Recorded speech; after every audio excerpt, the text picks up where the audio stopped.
So WhatsApp guys, hour beloved Raja Saab is back. English ఏంట్రా? ఒక Prabhas fan గా updates కోసం ఆవరమంటున్న టైంలో రాజా సాబ్ టీజర్ అయితే వచ్చేసింది ఫైనల్లీ. ఆ టీజర్ ని బ్రేక్ డౌన్ చేయడానికే మనమైతే వచ్చేసాం. ఫస్ట్ ఆఫ్ ఆల్ ఇది ఓన్లీ టీజర్ చూసి మనం మూవీని అయితే ఎప్పుడు జడ్జ్ అయితే చేయకూడదు. కొన్నిసార్లు టీజర్ అయితే బాగుంటది కానీ మూవీ బాగుంటది టీజర్ అయితే బాగుంటది. ఇలాంటి సిచ్యువేషన్స్ చాలానే ఉన్నాయి. నేను చెప్పేది అయితే ట్రిగర్ అవ్వకుండా జాగ్రత్తగా వినండి. టీజర్ లో ఉన్న పాజిటివ్స్ నెగిటివ్స్ రెండు మాట్లాడుకుందాం.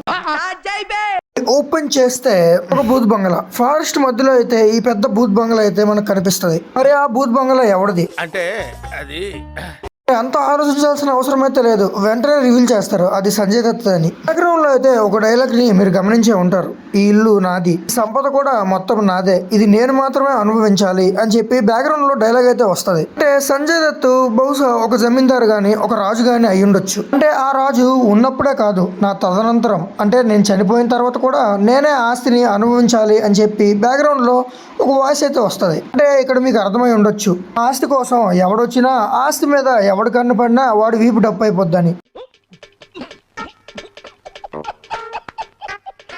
ఇక్కడైతే ఆ ఇంట్లోకి ఎవడు రాకుండా కూడా సంజయ్ దత్ జమీందార్ గారు అయితే మొసళ్ళు కూడా పెంచుతున్నారు. అండ్ అఫ్ కోర్స్ ఒక ఖాళీ బంగ్లా అయితే ఉంది, అందులో ఎన్నో ఆస్తిపాస్తులు ఉన్నాయంటే మనిషి అనేవాడు ఎవడు ఆగడు. అలా ఆగడు కాబట్టే వాడిని మనిషి అన్నారనమాట.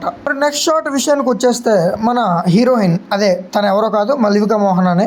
అంతవరకుగా నీకు ఎలా తెలుసు బాయ్, మొహం చూడకుండా నువ్వు ఎలా చెప్తున్నావు అంటే నెక్స్ట్ టీజర్ లోనే ఇంకో షాట్ అనేది ఉంటది అనమాట, మీరు కూడా చూడొచ్చు. మరి నెక్స్ట్ షాట్ విషయానికి వచ్చేస్తే మీద ఉన్న ఒక ఏంజల్, ఆ ఏంజల్ టైప్ ఫోటో అయితే డెవిల్ గా మారిపోయింది. ఈ పిక్చర్ నాకు చూసాక గాడ్ ఆఫ్ వార్ లో విలన్ అయితే గుర్తొచ్చింది. మీరు కానీ గాడ్ ఆఫ్ వార్ గేమ్ గానీ ఆడుంటే మీకు కూడా తెలిసే ఉంటది. అండ్ ఇంకో ఇంపార్టెంట్ మ్యాటర్ ఏంటంటే ఫస్ట్ ఆఫ్ ఆల్ ఇది టీజర్ గైస్, టీజర్ కి మొత్తం విఎఫ్ఎక్స్ అయితే కంప్లీట్ అయితే కాదు. అదే విధంగా మొన్న వార్ 2 టీజర్ కూడా వచ్చింది, అందులో కూడా విఎఫ్ఎక్స్ అయితే అసలు కంప్లీట్ అయితే కాలేదు. ఈవెన్ వాళ్ళ పోస్టర్ కూడా ఫ్యాన్ మేడ్ పోస్టర్ లో ఉందన్నమాట. ఇందులో కూడా విఎఫ్ఎక్స్ అయితే పూర్తిగా కంప్లీట్ అయితే కాలేదన్నమాట. దీన్ని అయితే god of war Norse mythology నుంచి ఇన్స్పిరేషన్ గా తీసుకున్నారేమో. ఆయన దొంగతనం కాదు, తస్కరించుట.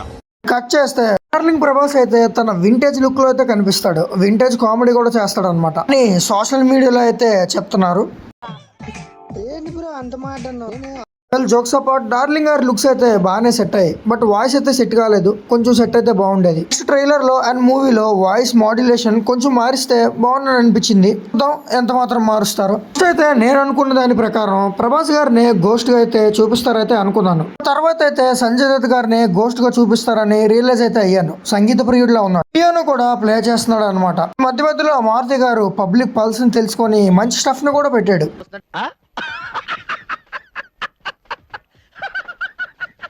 నేను అనుకున్న దాని ప్రకారం అయితే ప్రభాస్ అన్న మూవీలో మేబీ ఒక ఆర్ఫన్ గా ఒక ప్లే బాయ్ గా కనిపించవచ్చు. మహల్లో ఎక్కువ డబ్బు గాని సంపద గాని ఉన్నట్టు తెలుసుకొని దాన్ని తీసుకోవడానికి అయితే వెళ్ళొచ్చు గ్రూప్ ని వేసుకొని. అక్కడ హారర్ ఎలిమెంట్స్ గానీ దెయ్యం ఉన్నట్టు గానీ ఆ దెయ్యంతో సీక్వెన్సెస్ కూడా ఉండొచ్చు అనమాట. అదే హారర్ సీక్వెన్స్. మొత్తం టీజర్ లో నాకు నచ్చిన one of the best sequence ఇదే. షాట్ లో మనం చూసుకుంటే అక్కడ ప్రభాస్ గారే కూర్చొని ఉన్నారు. ముందైతే ఈ పోస్టర్ రిలీజ్ చేశారు కదా, అదే అనమాట ఆ చైర్ లో కూర్చున్నది.